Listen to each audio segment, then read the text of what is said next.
नमस्कार, मैं रचना Sharma चढ़ीगढ़ time TV देख रहे सभी दर्शकों का स्वागत करती हूं। आप देख रहे हैं उत्तर प्रदेश के समाचार।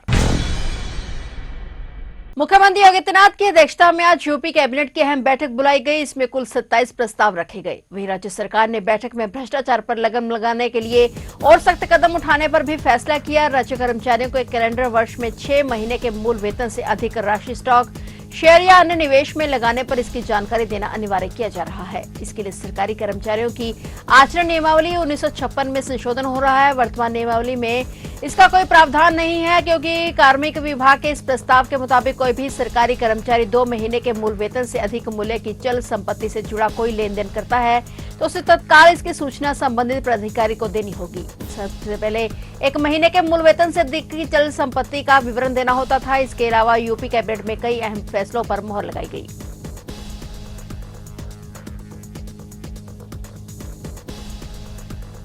उत्तर प्रदेश को स्वच्छ ऊर्जा निवेश का प्रमुख केंद्र बनाने के उद्देश्य से PhD chamber of commerce and industry और फर्स्ट रिव्यू ने उत्तर प्रदेश नवीन एवं नवीनीकरणीय ऊर्जा विकास अभियान और राज्य सरकार के सहयोग से एक प्री इवेंट जागरूकता कार्यक्रम का आयोजन किया। विकास भवन में आयोजित इस कार्यक्रम में उद्योग जगत के कई हितधारकों ने भाग लिया और कार्यक्रम में मुख्य विकास अधिकारी दीक्षा जैन ने कहा कि प्रदेश में नवीनीकरण ऊर्जा को बढ़ावा देना समय की आवश्यकता है। उन्होंने बताया कि इसी कड़ी में यूपी एनर्जी एक्सपो 2026 का आयोजन 7 से 9 मई तक इंदिरा गांधी प्रतिष्ठान में किया जाएगा। 3 दिवसीय इस एक्सपो में भारत और विदेशों से 150 से अधिक प्रदर्शक भाग लेंगे और 10 विशेष सत्रों में 60 से अधिक वक्ता नई तकनीकों, नीतियों और निवेश के अवसरों पर चर्चा करेंगे। उत्तर प्रदेश में सौर ऊर्जा के भविष्य को मजबूत बनाने के लिए यह एक्सपो एक महत्वपूर्ण मंच साबित होगा। आयोजकों के अनुसार यूपी एनर्जी एक्सपो 2026 का उद्देश्य प्रदेश को स्वच्छ ऊर्जा निवेश का प्रमुख केंद्र बनाना है। एक्सपो से पहले राज्य में जागरूकता कार्यक्रमों की श्रृंखला भी आयोजित की जा रही है। इसके तहत 20 मार्च को प्रयागराज, 27 मार्च को वाराणसी और 17 अप्रैल को गोरखपुर और 24 अप्रैल को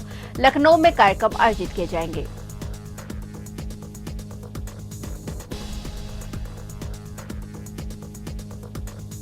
उत्तर प्रदेश सरकार की महत्वाकांक्षी मुख्यमंत्री युवा उद्यमी विकास अभियान योजना में अन्य पिछड़ा वर्ग ओबीसी के युवाओं की सबसे बड़ी हिस्सेदारी है। योजना की ताजा प्रगति रिपोर्ट के अनुसार अब तक दिए गए कुल ऋण में करीब 49.8% लाभार्थी ओबीसी वर्ग से हैं, जबकि अनुसूचित जाति एससी के 14.5% और अनुसूचित जनजाति एसटी के 0.3% युवाओं को भी योजना का लाभ मिला है। यानी कारोबारी बनने वाले 2 तिहाई युवा ओबीसी और एससी एसटी वर्ग के हैं। खास बात यह है कि 7 मार्च तक 1,23,000 से अधिक युवाओं को लगभग 14,775 करोड़ रुपए का ऋण दिया जा चुका है। आंकड़ों से स्पष्ट है कि इस योजना में ओबीसी वर्ग के युवाओं ने सबसे अधिक लाभ उठाया है। अब तक लगभग 61,000 से अधिक ओबीसी लाभार्थियों को करीब 7,300 करोड़ रुपए से अधिक का ऋण उपलब्ध कराया गया है। इसके तहत करीब 17 से 18,000 एससी युवाओं को लगभग 2,100 करोड़ रुपए से अधिक का ऋण दिया गया है। इससे स्पष्ट है कि योजना के माध्यम से बड़ी संख्या में युवा स्वरोजगार की दिशा में कदम बढ़ा रहे हैं।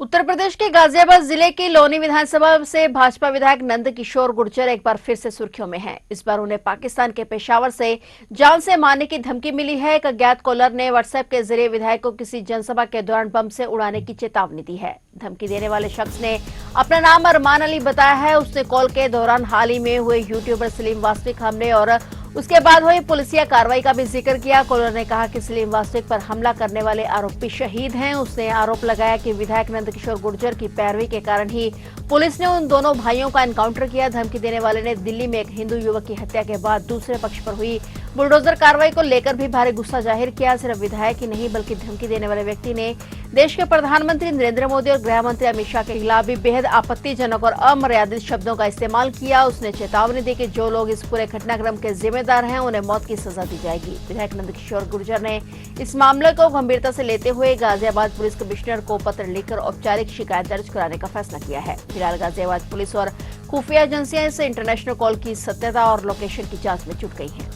देखिए, धमकी वमकी हमें आती रहती है, ये कोई नया विषय नहीं। लेकिन ये जो सलीम वास्तविक वाला एनकाउंटर हुआ है उसका ये कहना था, जो अरमान नाम का कोई व्यक्ति पेशावर से बोला है, उसने पेशावर से बताया, वो नंबर मैंने आपको दिया है। उसने कहा है कि जो सलीम के जो मारने वाले थे उनको तुमने मरवा दिया और हम घर में घुस के मारेंगे और माननीय प्रधानमंत्री जी और माननीय गृह मंत्री जी के लिए भी कहा है कि दिल्ली में जो मकान ढवाया है इस सब का बदला लेंगे और तुम्हें बम से उड़ा देंगे। और एक जो इस्लाम पे बोलती हैं नाजिया, उनके लिए कहा है कि उनको भी हम लोग बहुत जल्दी मार देंगे। तो ये लगातार हमने उससे कहा कहां से बोल रहा है, लेकिन उसने पेशावर ही बताया। हमें लगा कि वो चेंज हो जाएगा, लेकिन वो दिल्ली का जो मकान ढहा है उसके लिए माननीय गृह मंत्री जी, माननीय प्रधानमंत्री जी के लिए, और जो लौनी में जो सलीम को मारने वालों का दोनों जिहादियों का एनकाउंटर हुआ है उसके लिए कह रहा, उसके लिए तुम जिम्मेवार हो और हम सबको उड़ा देंगे और छोड़ेंगे नहीं, हमारी टीम तैयार है। बरेली के हाफिजगंज थाना क्षेत्र में शादी के 3 महीने बाद नवविवाहिता की मौत हो गई। उसका शव फंदे से लटका मिला। मृतका के पिता ने दहेज हत्या का आरोप लगाया है। घटना की सूचना मृतका के परिजनों ने पुलिस को दी। सूचना पर थाना प्रभारी प्रवीण सिंह पुलिस टीम के साथ मौके पर पहुंचे और फोरेंसिक टीम को बुलाया गया। टीम ने मौके पर गहनता से जांच पड़ताल की। पुलिस ने शव को पोस्टमार्टम के लिए भेजा और मृतका के पिता ने दामाद समेत 6 लोगों के खिलाफ दहेज हत्या की तहरीर दी है। पिता का आरोप है कि शादी के बाद से ही ससुराल वाले दहेज के लिए लड़की पूजा को प्रताड़ित करने लगे थे। इसके बाद पूजा मायके चली आई, लेकिन शाम को ही उसका पति अपने साथ उसे ले गया और रात में सूचना मिली कि पूजा की मौत हो गई। जब वह लोग पहुंचे तो पूजा का शव फंदे से लटका मिला और उसके गले में दुपट्टे का फंदा बंधा हुआ था। पिता तेजपाल ने पुलिस को दी तहरीर में बताया कि रात में ही पति और ससुरालियों ने मिलकर पूजा को पीटा और हत्या कर शव को फंदे से लटका दिया। सूचना पर पहुंची पुलिस ने फोरेंसिक टीम को बुलाकर बारीकी से जांच करने के बाद शव को उतरवाकर पोस्टमार्टम के लिए भिजवाया। थाना प्रभारी ने बताया कि फोरेंसिक टीम ने मौके से साक्ष्य जुटाए हैं। पोस्टमार्टम रिपोर्ट और तहरीर के आधार पर आगे की कार्रवाई की जाएगी।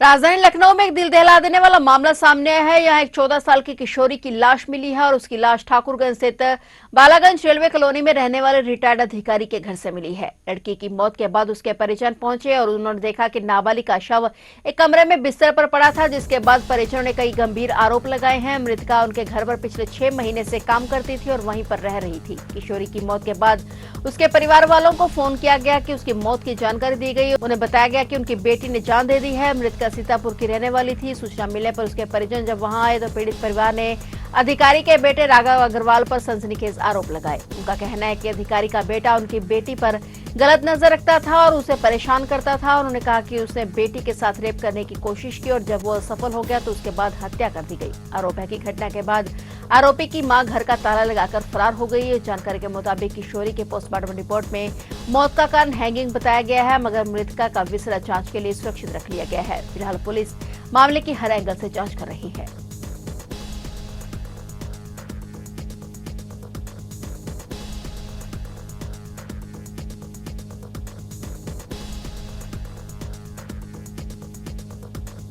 उत्तर प्रदेश के अमेठी जिले में हुए भीषण सड़क हादसे ने 3 परिवारों की खुशियां छीन ली। फुर्सतगंज थाना क्षेत्र के निगोहा के पास सड़क किनारे खड़ी एक खराब ट्रक कॉल बन गई और 2 बाइकों पर सवार होकर ससुराल से लौट रहे 7 लोग इस हादसे का शिकार हो गए, जिनमें से 3 ने मौके पर ही दम तोड़ दिया। हादसा उस वक्त हुआ जब निगोहा के पास सड़क पर एक खराब ट्रक खड़ा था और ट्रक की स्थिति का अंदाजा न मिल पाने के कारण पीछे से आ रही 2 तेज रफ्तार मोटरसाइकिल सीधे ट्रक में जा घुसी। ये टक्कर इतनी भीषण थी कि बाइकों के परखच्चे उड़ गए। उस पर सवार सभी 7 लोग सड़क पर जा गिरे। इस हादसे में 3 की मौके पर ही दर्दनाक मौत हो गई, जबकि घायल अन्य 4 लोगों को गंभीर हालत में रायबरेली के जिला अस्पताल रेफर किया गया है, जहां उनका इलाज चल रहा है। मृतकों के परिजनों ने बताया कि ये लोग एक ही परिवार और रिश्तेदारी के थे और वे अपने ससुराल में कार्यक्रम में शामिल होने गए थे। कार्यक्रम खत्म होने के बाद सभी लोग हंसी खुशी 2 बाइकों पर सवार होकर घर लौट रहे थे, लेकिन रास्ते में उनके साथ ये हादसा हो गया। पुलिस ने घायलों को बेहतर इलाज के लिए रायबरेली रेफर किया है। विधिक कार्रवाई की जा रही है।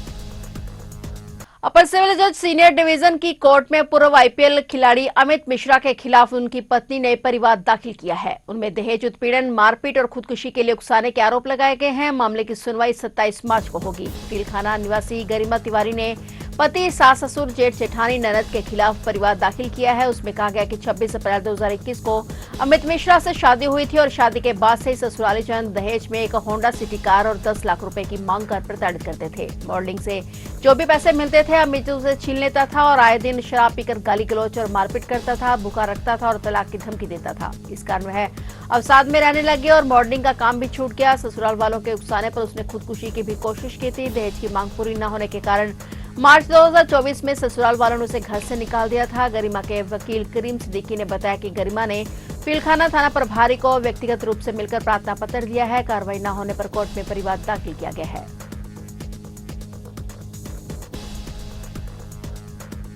फिलहाल उत्तर प्रदेश के समाचारों में इतना ही। और नए समाचारों के साथ फिर से हाजिर होंगे। तब तक के लिए देखते रहिए चढ़ती कला टाइम टीवी और अब मुझे दीजिए इजाजत। धन्यवाद।